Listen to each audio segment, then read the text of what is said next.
Welcome back to the Constant Complete Podcast, featuring myself, Spencer, and my friend Matt with the Outlaw Gaming TV, and from your backyard, Fistcake. Hi, everybody. It's me, Fistcake. I was just enjoying a few cold ones in the backyard. Hope you don't mind. Yeah, washing it down with some mug. Hell yeah. The root beer of the champions. Yo, Barks is the root beer of the champions. That's okay. I was wondering why mug was so bad, but it's because you guys like Bart's. Okay. I actually don't mind either, but I I don't thought like- it was I funny don't to like point something mug. specific out. What's the other one? There's another A&W? I don't like A&W at all. What's the reason you don't like them? They're just like too They sweet, they're just bad. too vanilla-y? Yeah, They're I just don't mind bad. it. they're bad. I don't like Yeah. them. I mean, I don't mind them. I do prefer Barks. Like, it's not my favorite one, but I can drink any root beer, to be honest. I'm an all root beer. Yeah, root beer is okay. I prefer cream soda over root beer, but Cream that's soda is literally the devil. It's like Yeah, the that's why worst probably I don't soda. like A&W mug, because cream soda has more of those. You know, it's like, But it's worse. You're right. I like cream soda. Yeah, well, you're wrong too. You're on an island right now, Matt. An island of one. I don't give a shit. wrong. We're going to talk about the games that we played this week. Fiske, why don't you start us off? Well, I've been playing a lot of Souls games. Because of I beat Dark Souls 2 weeks ago. The first one kind of it was nice, except for the fact I just kind of felt like I missed like a billion things, but I'm sure I'll come back to it eventually. And the fact that the final boss, I never had like anybody like invade or help me out the entire game, except for the story invaders or whatever they are. Mm-hmm. And this one person just shows up. I can't remember their name, but they were just a naked woman with pink hair and like two swords. That's the standard, And she just pretty much worked down Gwyn for me as I like stabbed him in the back and won and got my victory screen, which not a very exciting victory screen, but it's fine. I know there's more to it that I can check out later on, so I'm not too worried about that. But You can instead of literally parry Gwen to like, Infinity. yeah, he's just as easy as that one guy we were doing in Dark Souls 2 to parry. You can just slam parry button on him and it'll work. see, I never even I tried to parry earlier on in the game, but I was like, nope, I'm just going to shield it up, which is very bad for me because I've been playing Bloodborne this last week and there's no shields. I mean, there are shields, but they're not effective. Mm-hmm. There's no good shields in Bloodborne. Bloodborne's a faster game for sure. Yeah. Oh yeah. But after kind of playing it for I guess about 6-8 hours, I finally kind of got used to it. At least the speed of it. I can fight those werewolves without freaking out now. It's like, oh, before it's like, Jesus Christ, they're just gonna murder me. Mm-hmm. But now it's like 2 steps back, slash, sometimes hammer, slash. But yeah. Bada bing, bada boom. They're dead. Back, bazinga, they're all gone. Trying to say what else. Trying to think what else happened. Oh, I'm at the Blood-Starved Beast in that game. Nice. Nice. Had a few tries with that, and I couldn't quite beat it. So Thursday after the stream, I just grinded for probably another hour, because there's a pretty easy grind path in that area where basically you just go all the way down, fight through 2 wolf guys, fight through 5 werewolves, and then you get 2,000 blood echoes every path, which only takes about 5 minutes or so. So it's not 2,000. What is it? I don't remember. It was a lot of blood echoes. Do you have the issue of while streaming the game talking about blood echoes and just saying souls instead? He hasn't played all the Souls, so I think it's not as ingrained as in him as it is with me and Coulter. But me and Coulter went through it and we're like, Souls. I'm like, I'm not gonna call it blood echoes. Souls. Yeah. There's more Dark Souls games than Bloodborne games. Yeah. Well, yeah, I kept calling them blood souls or something. I gotta get my blood souls. No, echoes. Shit. Fuck. I don't. And the Surge, I think you get scrap. That shit's souls. It's all souls. Yeah, it takes scrap. It's all souls. Everything's a soul. So I'm there. Probably play some more this coming Tuesday through Thursday. Or actually, I think I'll probably be streaming next Wednesday. But speaking of the Surge, since we play Dark Souls 2 on Mondays, and I play Bloodborne throughout the week, I need like a Souls-like game to play Souls when I'm not streaming Souls. Otherwise, I can't scratch that itch. And the Surge is not a good way to scratch that itch. I found out it's not. The Surge is super hard. Yeah. I don't even know if it's just something about it. It's a little clunky. It's not that. Yeah, I was about to say it's not that it's bad. It's just not. I feel like they could have done better. Yeah. I was excited about it when it first came out, and then it quickly like died into the mist. Yeah, I was gonna say, I wanted to welcome to the chat, Lil Mike. Thanks for stopping by. We do talk to the chat sometimes, but I don't want to interrupt somebody who's telling a story. Also, I want to finish your sentence. It's in the middle of our street. Just wanted to get that out there. Oh, hi, Lil Mike. All right. I was gonna say, it's pretty much, it's just. It does feel clunkier. Like, I like the idea of it, like the whole it's futuristic, and you chop up body parts to get parts and stuff, and that's pretty cool. Yeah, it's just something. It's just it's not like, I know it's not trying to be exactly like Dark Souls, but whatever it's trying to do, it's not doing well. I guess it's. I mean, I got all the way to the last boss of that game. And you hit like a wall. Like the bosses in those and the Surge are like walls. Every boss is like Ornstein Smo. Oh, great, cool! Can't wait for that. So I have I had a good time with it when I was playing it. Yeah, I'd meant to play that game, and then I think we just never got around to it because I'm really into like mechs and like suits and stuff like that. So that would be the only reason why I would want to. I would be interested. I remember when you were first playing the game, the getting around to some of the areas at first before you figure it out was a little weird. Mm-hmm. But then, it's one of those games where once you get your feet, I think it tends to pick up. It opens up a little bit. Yeah. I was going to suggest you should try out Salt and Sanctuary on the PlayStation. Salt and Sanctuary. It's on PC as well. Oh, it's on PC. Okay, yeah. So it's a side-scrolling game that is very much a Souls-like game, and it's pretty good. It has a lot of really cool systems. They have a pretty neat like deity system that determines. I guess the central conceit of it is as you go through, you come across I don't remember what specifically the name of there, but they're like shrines or like temples, and you have your religion that you take over that temple with. And when you take it over, it puts all of your like vendors and stuff in there for you. And as you go through, you'll come across other temples that are of a different religion, and you have to fight them and defeat their guardians in order to get the temple for your own. Yeah, it's weird. Yeah, but it's kind of interesting. Yeah, the combat is it's like punishing in like a different way, but it's very Souls like. The vibe is there. Matt Coulter played quite a bit of that game after it first came out. I had to check that out as well. But I had to play some more of the Surge to kind of articulate my opinion a little bit more. The Surge is good, but I think the Surge 2 will be much better once they kind of refine their thing or whatever, their niche. I'm sure. But yeah, the Surge gets better. Like it's okay. You'll. But I don't know. You're playing all the other Souls games at the same time. You're gonna get mixed up with frames. With frames? Yeah. Like timings and stuff like that. Oh. Different combat styles. Mm-hmm. I mean, you also had Neo too that you were playing. Yeah, Neo. Oh yeah. I mean, I want to save that for stream though. Probably play that after Bloodborne, and then also on Mondays we play Dark Souls 2. Holy shit, that game's a lot faster than Dark Souls. Oh my god, what the fuck? Everything's like twice as fast. Animations, running. It's so quick. I'm not quite used to it yet.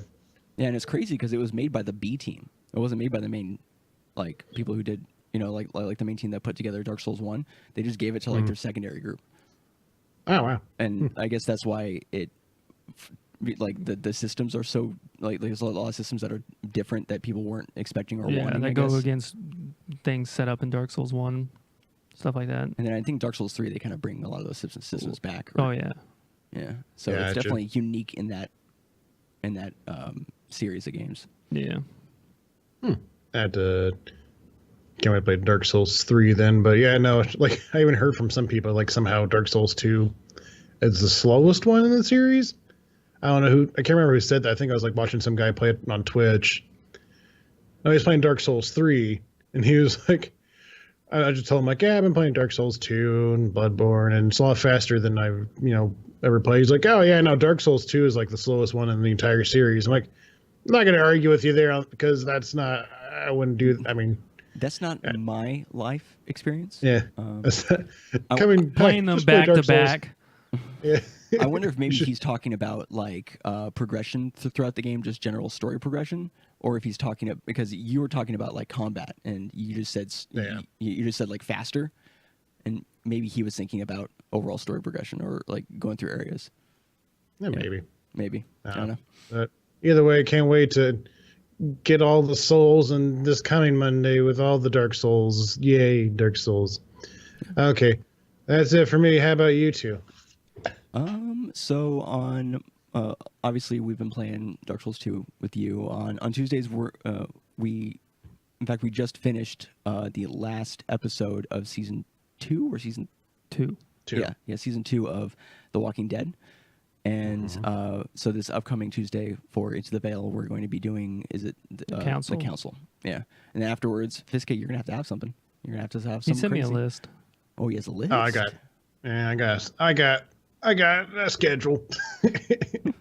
Nice. So you can choose a starter game on. Cool. And then we are still planning to continue to play Octopath Traveler, but we weren't able to do it this week. But besides that, we've been playing a lot of Divinity 2. We're in the last area now, finally. This game's been literally taking 8 months or longer to play. So I'm a bit excited to see the end of that. And then I kind of want to play the game with a different character. I'm obviously not stream it, but I want to experience it because I've been just playing this modded Necromancer the whole time. And it's like I summon things, and that's it, which is fun. I like having minions. I like the idea of minions, but only like a choice few can I actually control myself, and so they just have their own AI, and they're really stupid. They are really stupid. Yeah, like you'll set down a skeleton archer, like in like an upper area where they have a full view of the battle, and they can take their shot, and he's like, nah, man, and he does his little jump retreat move and goes to another spot which he feels is better in some way and more appropriate, wasting his action points and only able to shoot once now instead of twice. That happens every time. And literally, like every time, it's a mirror. I think it's happened once or maybe twice where he just like didn't move and it was fine. He's like, no, actually this is pretty comfortable. I like this spot. I'm like, all right, great. And then the regular skeleton like warriors or fighters, they just, the pathing is fucked up. You'll put them next to somebody. Right next to somebody, like, hey, you need to, because you need to maximize, right? So if you're right next to somebody, they can use 2 attacks. Otherwise, they got to move, and then they move. They might not even attack at all, and they'll go run across the battlefield to go fight somebody else instead. Where's the decision in that? And they refuse to walk over any like hazards. Yeah, so they'll just like walk. If there's fire or ice, they'll be like, and they'll say like a line. There's nothing I can do about that. And sometimes the line will be like grr. Or it'll be like, I'm gonna get you, and that's it. And they just stand there and do nothing. I'm like, yeah, this is great. I love this. Yeah, this is awesome. I'm gonna get you one of these days. Yeah. I wonder if there's a mod to have it where you can mark a target for all of your pets or things. At this point, I just want Divinity to be over. It's been a long game. The way that they 75% of the game is combat. And then I think I was telling you off camera, Fiske, but like most of the time, there's been at least 1 or 2 characters that have been completely useless throughout the whole game. Yeah. So like at first it was Spencer, then it was Deanna, now it's Coulter. It's never Matt, but that doesn't matter. It just seems like the way that they structure the combat is just stupid. Yeah. Like they give you clear, like, this is the class that is going to be powerful here. Yeah. And then every other class literally doesn't matter because the combat's turn is over. Yeah. Anyways, so like we were playing last time, Coulter's character is so strong. He'll literally murk the whole battlefield. Doesn't matter how many enemies are there. Mm-hmm. He'll murk the whole everybody, and then me and Spencer don't get a turn. Or Deanna, like nobody else gets a turn, and usually the way it ends up, unfortunately, is just because it depends on whoever goes first. It largely depends on their initiative stat, which is highly tied to the attribute for wits. And if you just didn't put points into wits because you were putting it, I don't know, into the stats that make you better, you get shafted. Then you never go first. Even if I've had times where I've entered the battle prior. And then still went last because my wits is like a 12. It reshuffles. And so it's always Coulter's character because initially it was supposed to be a CC character, and so it's important that he goes first. And then it's Dee's character because she has a highish wit stat, and so I always go last. In fact, I actually go after my summoned incarnate. Like the next turn after I summon it, the next turn he goes before me. My summon goes before me. He has priority. Honestly, though, he is more useful. So I understand game. But yeah, so that can get really annoying because you're running through and it's like running from battlefield to battlefield, and then you're just like witnessing somebody. Yeah, it's like, why am I even playing the game? Yeah, because like I don't get to experience 75% of it. And my character takes like 1 or 2 turns to like build up because I have to summon things. And we kind of stopped doing it, and I don't really know why, but we used to kind of cheese the system and have me summon a bunch of stuff before a battle. Well, because we don't need to. We really did that really for tough battles, but Coulter can literally... It's so crazy. One turn, AoE move literally like, pretty much everything. Yeah, it's insane. Jeez. So that part of the game is... It's just poorly designed. It's like poorly designed. Everybody was saying that like the second and third arc fall apart. And I was really? like, I don't believe that. I'm experiencing it. I fucking believe it. It's like, I'm like a believer. It's like it has soured my taste for the game immensely. That it's just so poorly thought out. Like the way that they designed the endings is stupid. Yeah, well, or the end game. Yeah, the progression or the overall, because in the beginning the party. Like the group you put together, it's very like integral, and you all have like a role, and then the roles just slowly dissipate towards the end, and it's just like, oh, who has the more massive AoE damage, or it's a bit unfortunate because the game is actually really good, well, at least up until this point. But maybe they were just like you, and they're like at the point of this game, they're like, fuck it, just let them fight, just let them in it quickly. Oh God, hurry up. You know get through this game quicker. At this point, the stats just get so out of hand. We don't even know what to do with this. Honestly, they should make, like, I'm telling you, they need to make the bosses harder, or the mobs harder, because we beat like big bosses on Coulter's turn. Jesus, it was crazy. Like these people, I went in like, oh, this is gonna be a good fight. I'm finally gonna be able to do stuff and like get things done. No, everyone just got destroyed. It's insane. But yeah, so. We've been playing on Thursday and Tuesday this week, and we're gonna get that eventually finished. What else did we play? We played some Smash. We've actually been having some pretty good Smash days like recently. Last 2 days have been really good. Yeah, last 2 days have been really good. Nice. Even last weekend was really good. No, you're telling me before, Matt, that you always get this feeling like. You're at a place in level, and then you're like, oh, you're like cusping into like another like dimension of capability, and that's always the most exciting part.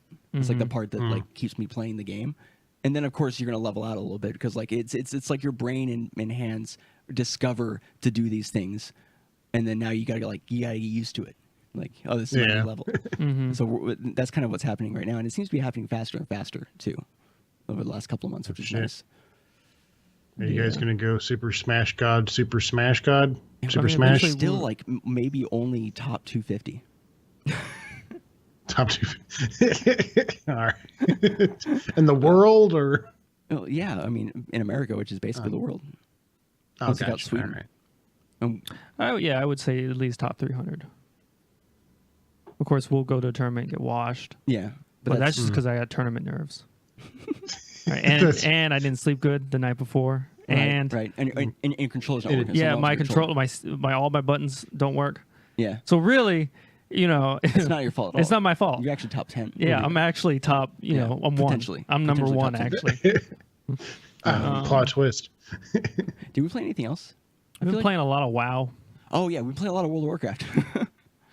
And I remember the first day that we spent a bunch of time on it, it didn't quite feel like, good, right? But the last couple of times that we've been playing, like the overall just like vibe of like playing WoW and doing quests and getting into like the character builds and stuff like that, it's still a pretty good game.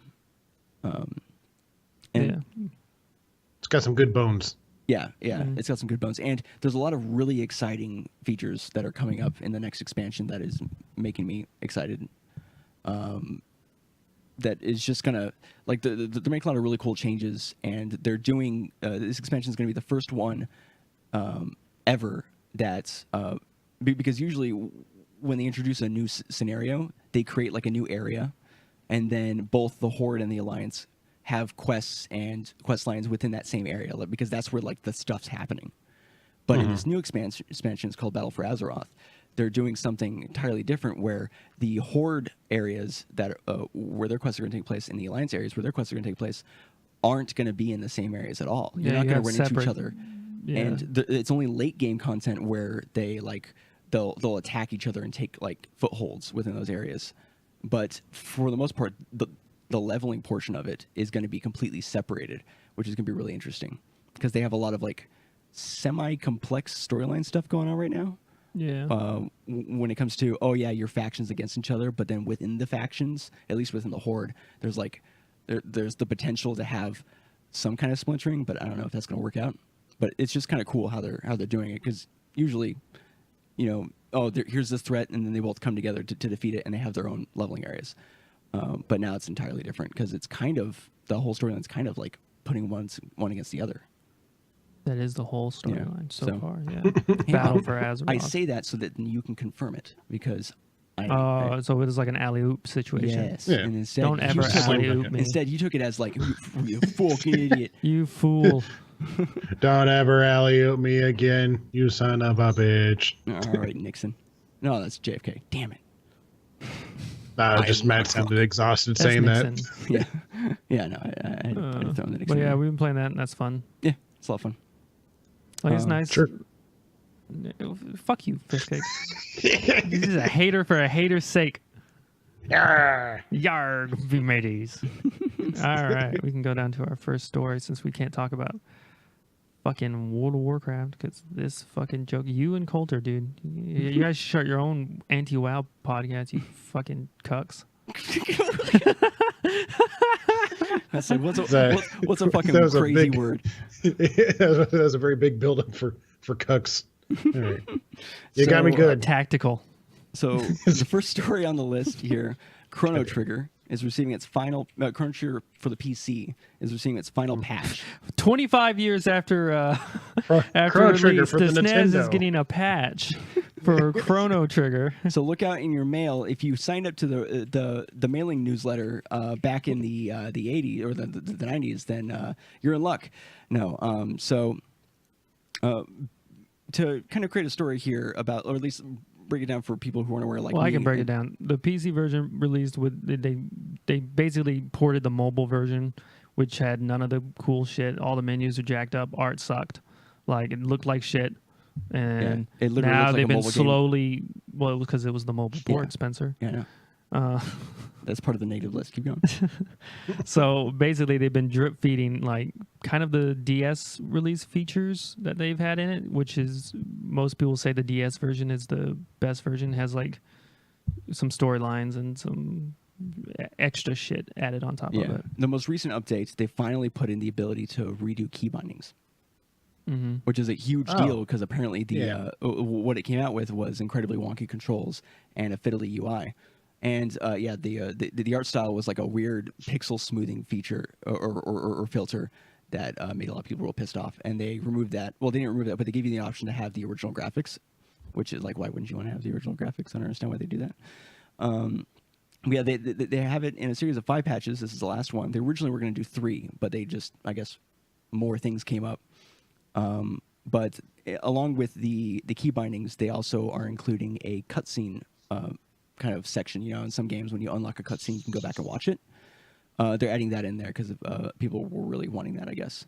But it's, I don't know, like I kind of now want to check it out and see and play some Chrono Trigger because we had tried to play that in the past and didn't get very far. Not for any particular reason besides just didn't put the time into it.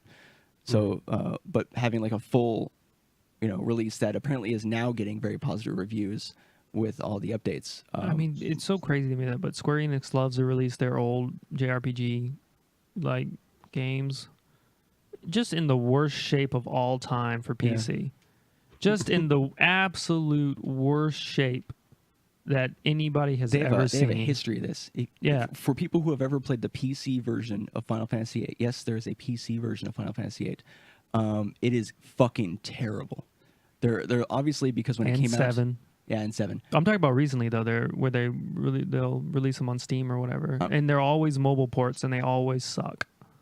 Yeah, they have a lot of their games on mobile. And so seeing this and the people's reaction to this, I am now happy that I resisted the temptation to try to get any of their mobile re-releases of stuff because... well, apparently on mobile they're not bad. I guess for a mobile game. Yeah. Right? Okay.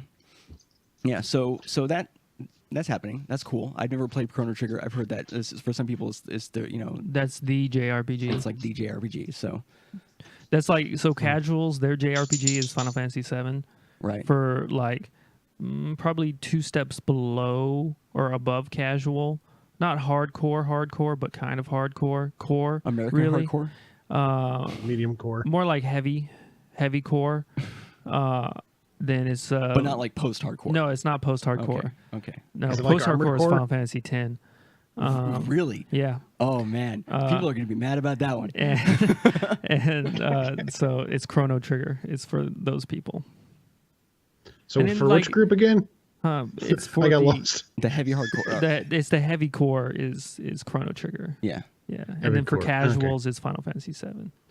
So where does Chrono Cross fit in with all the cores? Chrono Cross is the sequel, correct? Yeah. Yeah. So that one, I don't know. I'm not really into the scene that much. Only the heavy hardcores play it. Yeah. So there's like a prerequisite of Chrono Trigger. Mm-hmm.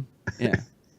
You don't see a casual going, I mean, that goes Chrono Cross, that's right? My favorite one. No, they say Final Fantasy VII because they're cash. Or walls. Where does Final Fantasy VIII fit into this? Final Fantasy VIII that's for true scholars. It's the best. Okay. Somebody has an opinion. Fits in the worst category. It's incredibly disappointing. Yeah, so that's Chrono Trigger. Kind of cool. Yeah, that just has to do with the whole like Eastern audience, like Eastern companies just are now getting the concept of like, oh, PC's kind of cool, I guess. I guess we should put stuff on there. No one has a PC in Asia. Well, it's all consoles. But they don't play their games on PC. Well, they all have PCs to make console games. Yeah. Well, yeah, and plus it's considered like a Western thing, I guess, because of Microsoft and shit like that. But fuck it. Yeah. But yeah. So that's probably. They're like, oh, I guess people want to be able to play the game on the PC. I thought that they just wanted to have it there. I realized they just wanted to be playable. Wait, you can play things? I thought you just made things on PC. Yeah, we're just moving it there just as like storage to make money off of. This is the thing. Oh my god! Oh my god! Do you Plot think twist. there would be a day where a Nintendo game gets a PC release? Not while we're alive. Maybe not in our lifetime. It's whenever the Nintendo PC. I was about to say either that or like it's just one like a billion years in the future where they've just slowly have merged into each other and it's just all one console. It's all owned by Disney. All owned by Disney's Disney, Nintendo. Disney Viacom. Yeah. Like Nintendo will be the last stand against Disney, and then it's going to fail miserably. Honestly, it feels like I don't know, maybe it's because I play so many PC games, but it feels like within the next 10, 15 years, that might be the case. There might not be that many like consoles anymore. The PlayStation's killing it, dude. Are they still like really killing it where it's still viable? Yeah. Oh, all right. Absolutely. Oh, yeah. Okay. All okay. right. Well, you guys are here to assuage my thoughts. Oh, sweet child. It'll be okay. Yeah. the consoles will be here forever. Mm-hmm. All right. Well, Fizzkick, why don't you tell us about Yakuza 6 and maybe its release? Yeah. Speaking of Japanese games going to PC versions, Sega's been recently doing this thing where like, hey, maybe we should also get on that train and try that. And so with the release of Kiwami, Yakuza 0 and Kiwami for PC, but Kiwami 2 is coming for the PlayStation 4 soon. They on some what is it? The Sega's first quarter appendix for its previous fiscal years indicates that Yakuza 6: A Song of Life, which was released worldwide on the PlayStation 4 in April, is headed to PC. Some people speculate that it could be a mistake since it's like it said that it's going to be released in April 2018 because that's when the PS4 version came out. But some people could assume that they're probably just waiting for Yakuza 0 and Kiwami to be released and see how they're doing before they released it for 6. Sega is slowly bringing out all the Yakuzis for the Western audience. For PC. And now is for PC and just in general too, because like, they're releasing it faster in general, I guess is what I should say. Yeah. So I'm pretty pumped up. Can't wait for that. Maybe if we keep buying them, maybe they'll have like a translated version of that one game I talked about last week, the Samurai Yakuza game. Yeah. I will say that the Yakuza games, they have Denovu. So if you don't like invasive DRM, don't buy them. Did they still have Denovu? Yeah, they just released, Spencer. Okay. Oh, no. Sorry. I thought you were referring to the other ones too. My bad. What do you mean the other ones? Weren't there other ones that were released before, or are these the first ones to be released on PC? These are the first ones that Zero and Kiwami. Yeah, Zero and Kiwami are out on the PC. And, okay. Sorry, I got confused. 6. Okay. Yeah, 6 is speculated to be out for PC soon. So yeah, so Zero and Kiwami currently have. And what's the one Japanese game that everybody loves that came out in Shenmue's gonna have Denovu. Shenmue and Denovu. Well, what you do is you buy the games, you don't install them or anything. You wait for them to like say, Denovu fucked up. Okay, we'll just get rid of it, and then you install them. You see, I expect that from you buy them after that, because if you buy them before that, then they think it's a good idea. Yeah, they still think it's a good idea. Yeah. But then if you don't buy them at all, then they might not. They might. Oh, God, they might not release anymore. That's what I'm saying. It's a trade-off. I'm just saying some people have a big stance against DRM. Obviously, to mega fans like yourself, I'm not going. Don't buy the game, dude. Buy what you like. I'm letting the people know. I was going to say, I expect like Western companies to remove like Denovu once it's been cracked or whatever, after it's become no longer useful, I guess. But when it comes to Japanese developers, I haven't seen like enough games that have gone through that process. Tales of Berseria still has Denovu, and that got cracked. Oh no! So like now you can't. I'm not sure that you can assume that that's going to happen. Oh, it's not going to happen. So even if it does get cracked, they might not care. Well then what you do is you wait for it to get cracked, try it out, and if you like it, buy it, but don't install it. Just keep playing the cracked version. There, problem solved. You're just advocating for piracy now.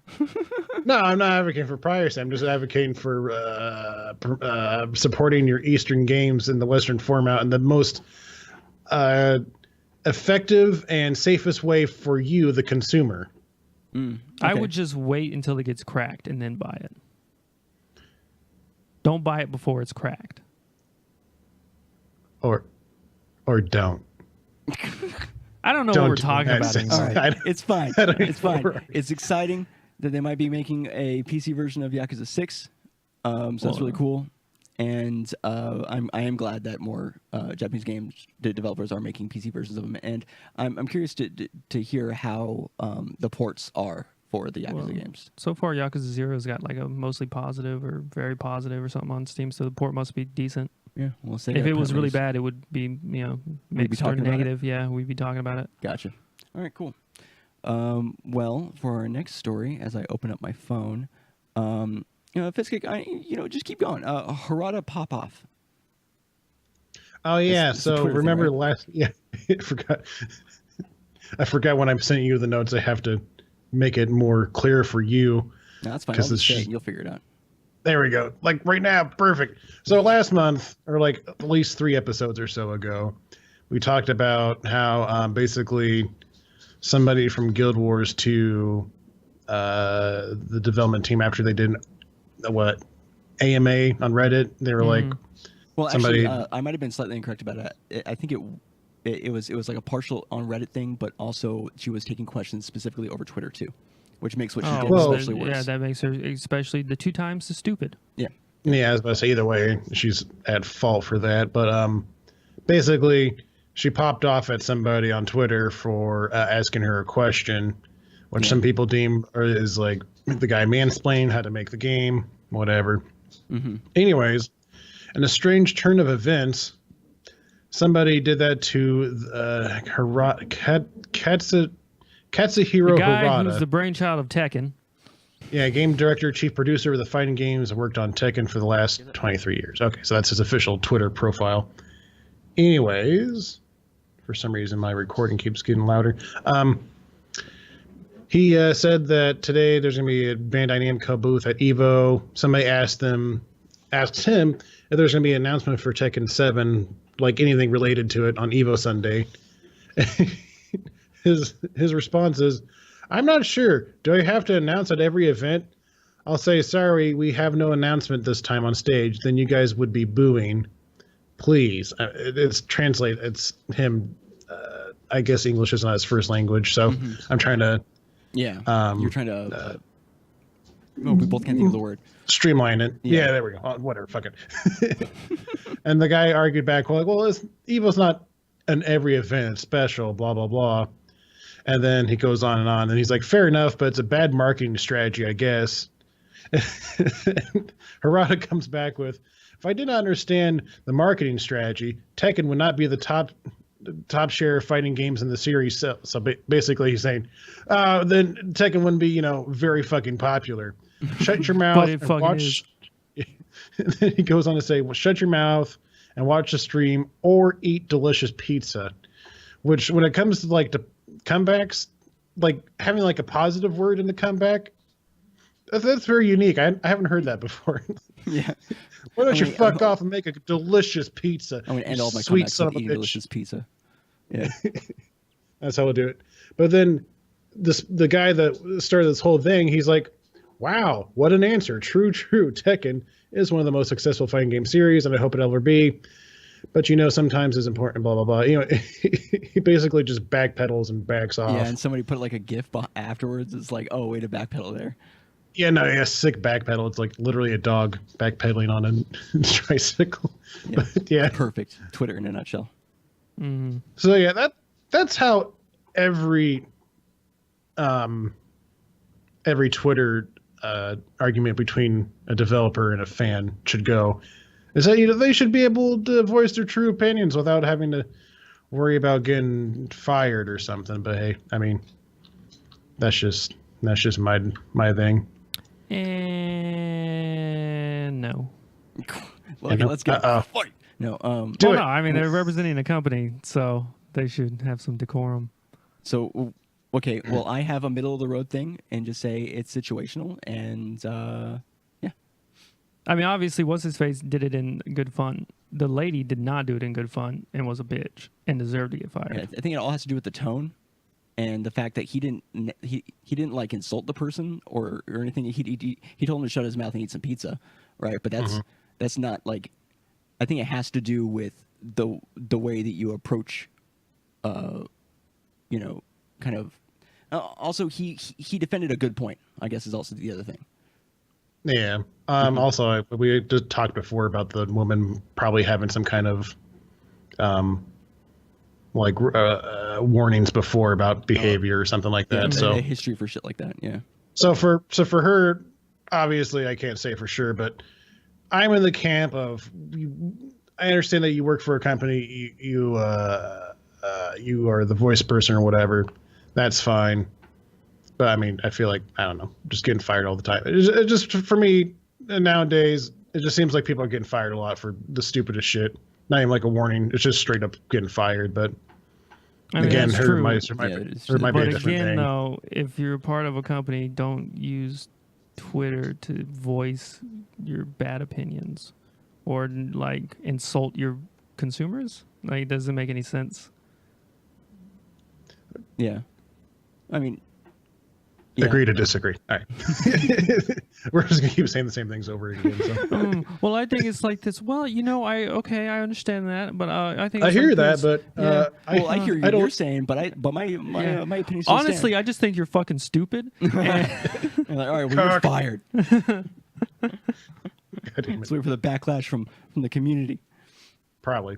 I'm probably gonna get fired now. God damn it. Here I go. Dude. See you guys. This Kick's last episode. Fire. Live on stream. That would be some clickbait.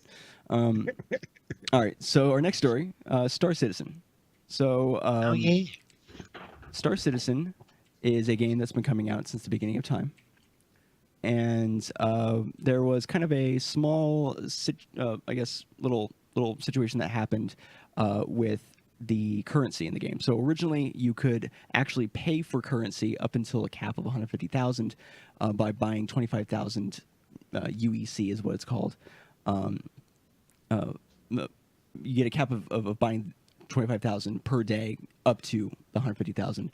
But they have recently, the developers have removed that cap and are allowing people to buy an unlimited amount with the $25,000 credit limit per day. And so people got mad about it because they I guess they're scared that it's going to become pay to win. Yeah, they're scared that it's going to become pay to win, and that's because there's still no like really a release date for the game. That it gives people a lot of time to build up this incredible cache of money, and then to be able to have this huge advantage when starting out the game. And so the developer was interviewed about it and has some comments about his point of view. So it says here, members of the community immediately criticized the move, and then they're stating that you have the potential to outright control the economy or at least drive inflation sky high for different stuff, because it's supposed to be like a living world game, kind of like Eve Online. Mm-hmm. And it says Chris Roberts, Cloud Imperium Games co-founder, has responded to these concerns by stating that removing the cap does not make Star Citizen pay to win because there is no specific win state. He says you win by having fun, and fun is different things to different people. And he's like, this may be a foreign concept to gamers, as the majority of games are about winning and losing, but Star Citizen isn't a normal game. It isn't some race to the top. It's not like Highlander where there can only be one. It is an open-ended, persistent universe sandbox that doesn't have an end game or a specific win state. That's going to suck when your economy to the planet you live on is ruled by a guy named Fartboner69, and that you have to pay like a protection fee and stuff because he owns every ship in the galaxy. Well, it's also hilarious coming from that motherfucker, where you can buy like $27,000 starships in that game. So like, I'll just remortgage my home so I can, compete with the top Star Citizen guys. Yeah, fucking moron. Which is it's actually, it really kind of makes me like I want that game to be so good, but I'm never going to be able to play it. I just don't give a shit about it. Well, okay, dude, you know me, man. Space game, and it's like there's. I know, but it's not like you've been following it or anything like that. I've been like, okay, casually, because it never seems to have a release date and doesn't seem like it's ever going to come out. I'm just saying, so I'm trying not to get my hopes up. When was the last time you talked about or even read anything about it besides this point? A couple months ago. Bullshit. I saw an article about it and passed it up. But no, like I try not to look too much into it until I hear that it's coming out, because I don't want to get too hyped for something that's eventually just going to become shit. Because I was excited about it years ago, and then nothing has ever happened, and it's just sitting there, and it's just there are better games that I could be playing and caring about, unfortunately, because this is one of those types of games that is like really cool to me. I could never get fully into EVE Online, so. Yeah, I mean, I've heard good things about it from I have no two guys who play it, and they're like, yeah, it's pretty fun just to kind of like fly around in your ship and shit. But that goes right into what I'm saying here, which is he says that it's where is it? It says PvP where players with better ships will hold an advantage only makes up a fraction of the game, and that players can opt out entirely if they want. But then you talk to a guy, and he's saying it's fun to fly around in my ship. Yeah, but do you want to spend that much money to fly around in a ship, Spencer? No, I'm bringing it back to the point where building up this incredible amount of currency, giving you an advantage to be able to buy a better ship is actually important in the game, even though he's saying it's not. Yeah, I mean, it's whatever he's doing. This article, this situation sucks. I was just saying that some people actually do enjoy the game, besides like trying to get to the very top and get the biggest, baddest ship with the biggest gun penis on it. Yeah, but yeah. But no, this is basically the game. Yeah, my ship dick is so big. My ship dick costs like $30,000 in real life. What does your ship dick cost? I live out of a fucking box. But in game, but at least I got my Star Citizen and PC. But no, this is just like another run of them trying to make more fucking money before they actually had to release a real fucking game. That's all it is. The more we talk about it, because I flip back and forth. Before the stream, I was in this. I was with you guys right now, and then in between, I was like, well, I don't know, guys, and then now I'm back with it. This is a cash grab. He's a cash grabby motherfucker. Yeah, I mean, how cash grabby can you be when you charge like tens of thousands of dollars for fucking ones and zeros? Yeah, it's. He's already shown his entire hand, and he keeps showing like another, like he's showing his cheat cards now. He's just holding just to show. Yeah, and he's like, I'm an asshole. I say assholey things. Like, we don't have a well-defined win state, and it's all about fun. Also, it's all about how much money I can make. Gamers won't understand that this is a game you cannot win or lose. Gamers won't understand that this is a video game, right? Gamers aren't going to understand this game. Doesn't make any sense. How can you play a game that doesn't have a win or lose state? We're the first game ever to have a sandbox style of gameplay where it's kind of open. You just do whatever you want. Which is funny because sandbox style games that are multiplayer still have a competitive nature to it that is affected by this type of stuff. At this point, Star Citizen, I don't give a shit about it. If it fails, good. If it doesn't fail, good. If it exists, maybe. Right. Yeah. Well, as last we got through some of our stories pretty fast here, guys. The last one we have here was one that we weren't even sure we were going to do. The Walking Dead has a story builder, and I actually totally forgot that this was an article we were going to talk about. So, for those of you who maybe played through The Walking Dead as it was coming out, or maybe you've never played through the game, I don't know if there's a requirement for you to have beaten the previous seasons to play the new season. Why would they? I guess that's why they have this story builder. So this is for people who haven't played the previous seasons. So the story builder allows you to go through all the major events. Most likely the Dragon Age Keep. Yeah. Go through all the major events and then choose how events and things lay out leading up to the final season that is coming out here soon on August 14th. Oh, no, importing a new timeline into the game when it's out on August. Oh, yeah, it's coming out August 14th. So in like however many days that is. I can't do math. 9. Okay, 8. I did it. 9, yeah. 8, 5, 3. It's a fairly simple tool. There are no clips from the game, just some artsy pans of still images with voiceover to help you with your decisions. Exactly the way that Dragon Age Keep did it. If you've never played any of The Walking Dead, you'll be lost. But if you have played it, then the pictures and description will likely jog your memory, and you'll be able to make the choice you wish you'd made. You'll be able to make the choice you wish you'd made at the time. It could also serve as a handy reminder if you can't remember all the way back to season 1, which was 6 years ago. Yeah, I was about to say that's mostly probably the reason why it exists, because they've had a lot of games over a lot of consoles and platforms over the last 6 years, so it's kind of hard to keep track of that shit. Whereas, also, like, hey, here's a web tool. Just go on the web page, sign up with your Telltale's game account that everybody has, and just make your own story real quick. No big deal.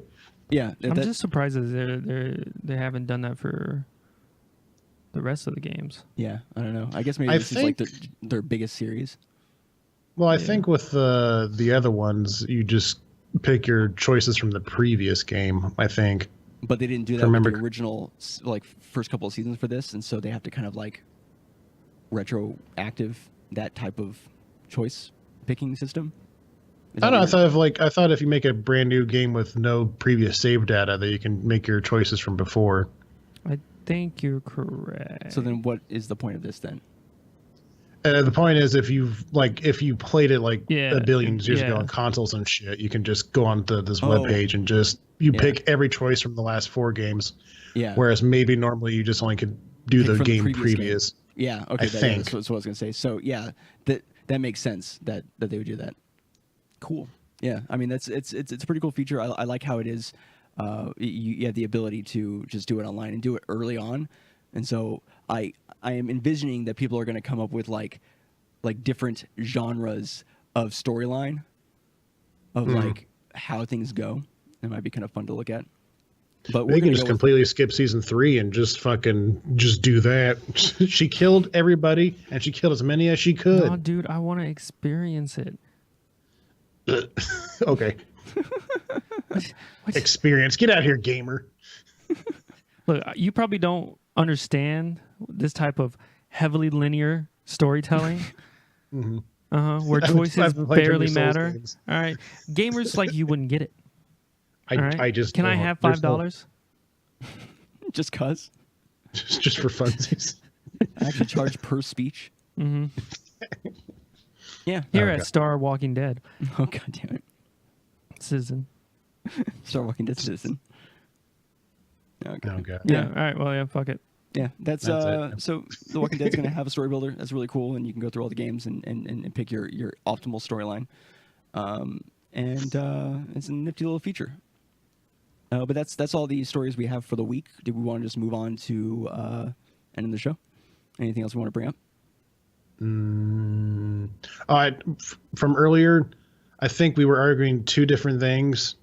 You were, I'm sorry. It's just that you have I'm with you on the right that the companies are allowed to fire the person. My thing is, I just wish that wasn't like the immediate go-to. I think that's what the 2 different things we were talking about. I mean, I definitely agree that it shouldn't be like, you shouldn't just be fired for like a one-off, like, this dude said I was the C word and then he called me a cuck. Like, and then I told him to go get fucked and now I'm fired. Well, yeah, that's understandable, but okay, we figured it. All right. Mm-hmm. I just don't want people to think there was like some kind of like back behind the scenes drama going on between you and now. No. Yeah, we squashed that live. Squash it live. Show that meme. Me and Spencer are not friends anymore. Me and Matt are best friends again, or whatever the stupid meme pictures. I can't get over the fact that Matt said, "Oh, he called me a C word and then called me a cuck." Like, what? Well, there's a big difference between with 2 different letters. It's very different. You know, very different powers to them. Right. One's basically a meme now, and then the other one is a bad word. Yeah. Okay, I got you. That makes sense. But yeah, I agree. It shouldn't be the jump to conclusion to fire. Yeah. Like, a solid 3 strikes you're out kind of rule, I think is fine. Send them to PR training. This is how you talk to consumers. They're all idiots. Just agree. We know. Yeah. We know. And that's actually how that shit works too. They'll probably have to watch a video and everything. All right. Well, we're going to go ahead and get to our information. Fizzcake, why don't you tell people where they can find you and what you're doing? Yeah, you can find me on twitch.tv/Fizzcake, where I stream 4 to 5 days. Well, no. Now it's going to be like 4 to 3 days a week. Now I'm going to be working all kind. God damn it. It's going to be 1 to 2 days a week. It's going to be it's going to be about 2 hours. I'll be here for the podcast. It'll be 20 minutes. That's whenever I fucking feel like it. Just show up and just watch the channel forever. Fuck you. Well, you could just follow and you get notifications. Or subscribe and pay me to watch my videos. Can I have $5? Can I? No, can I have? With your Twitch Prime account, you can just... Anyways, also on YouTube, I upload Adventure Complete every other Saturday. So this coming Saturday, the video will be up on there, as well as on your favorite podcasting app. I'm also on the Twitter, where I post my trips to the grocery store, and I accidentally end up becoming the devil himself or something. the story behind that is still vague and up to your really, choices. And since we've been playing a lot of Dark Souls, I can see a lot of Dark Souls inspiration in Spencer's words. You know, kind of obtuse. You don't really know what's going on, but you feel like there might be a grander scheme. Just me, okay. Yep, that's I'm a storyteller. But no, that's it for me. Where can people find you? All right. Well, on YouTube and Twitch, we are. Oh, God damn it! It's the same thing. It's Neanderthal Gaming TV. You can also follow us on Twitter at Neanderthal GTV. We basically put up everything that we stream in episodic format. So if we stream, like for instance, Octopath Traveler on one stream, that'll come out usually in 45-minute or so episodes on the YouTube afterwards. So we have a huge backlog of stuff from a bunch of different games over the years. So feel free to check us out there. But as far as Content Complete specific information, you can follow us on at ConcomCast on Twitter. That's where you get information about the Content Complete podcast, as well as Adventure Complete and our show Into the Veil, where we play weird mixed reviewed games. You can send us ideas and suggestions to contentcompletecast@gmail.com. ConcomCast goes live at 3 p.m. Pacific time on Sundays and is released on YouTube and the audio-only version into the podcasting app of your choice on Mondays. The videos do go to our Neanderthal Gaming TV channel. Any last words? No. Thanks for watching. I love you. All right. Thanks, everyone, so much for hanging out, and we'll see you guys next time. Peace. Bye.